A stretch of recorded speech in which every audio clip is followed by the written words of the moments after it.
একটি সাধারণ ব্যাংক লেনদেনের ঘটনা হঠাৎই রূপ নেয় অস্বাভাবিক ও হৃদয় বিদারক দৃশ্যে, যা শুনলে যে কেউ থমকে যাবে। উড়িষ্যার এক প্রত্যন্ত গ্রামে মৃত বোনের সামান্য অর্থ উদ্ধারের আশায় এক ভাই যখন শ্মশান থেকে কঙ্কাল নিয়ে ব্যাংকে হাজির হন, তখন পুরো এলাকা জুড়ে ছড়িয়ে পড়ে চরম বিস্ময় ও আলোড়ন। বসুন্ধরা ডায়াপেন্ট এখন আরও উন্নত। এই হট এয়ার থ্রো টপশিট দ্রুত শোষণ করে সোনামণিকে দেয় কোমল অনুভূতি। আইন, দারিদ্র্য আর অসহায়তার এমন এক করুণ সংঘাতে জন্ম নেয় এই ব্যতিক্রমী ঘটনা, যা মানবিকতা ও ব্যবস্থার সীমাবদ্ধতা নিয়ে বড় প্রশ্ন তুলে দেয়। ভারতের উড়িষ্যায় মৃত বোনের ব্যাংক হিসাব থেকে মাত্র 19,300 টাকা তুলতে কঙ্কাল নিয়ে ব্যাংকে হাজির হয়েছেন ভাই। সোমবার কেওনঝর জেলার ডিয়ানালাই গ্রামের বাসিন্দা জিতু মুন্ডা তার বোনের কঙ্কাল কাপড়ে জড়িয়ে প্রায় 3 কিলোমিটার পথ হেঁটে স্থানীয় একটি ব্যাংকে পৌঁছান। ঘটনাটি এলাকায় ব্যাপক চাঞ্চল্যের সৃষ্টি করেছে।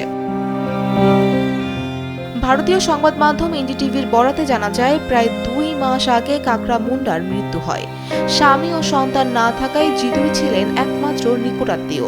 বোনের ব্যাংক অ্যাকাউন্টে থাকা টাকা তুলতে গেলে ব্যাংক কর্তৃপক্ষ তাকে জানায় অ্যাকাউন্টধারীকেই সশরীরে উপস্থিত হতে হবে অথবা বৈধ উত্তরাধিকার সনদ দেখাতে হবে। কিন্তু দরিদ্র ও পুঁথিগত শিক্ষার অভাবে জিতুর কাছে এসব কাগজপত্র কঠিন হয়ে পড়ে। আইনি জটিলতা ও ব্যাংকের কঠোর অবস্থানে হতাশ হয়ে জিতু চরম সিদ্ধান্ত নেন।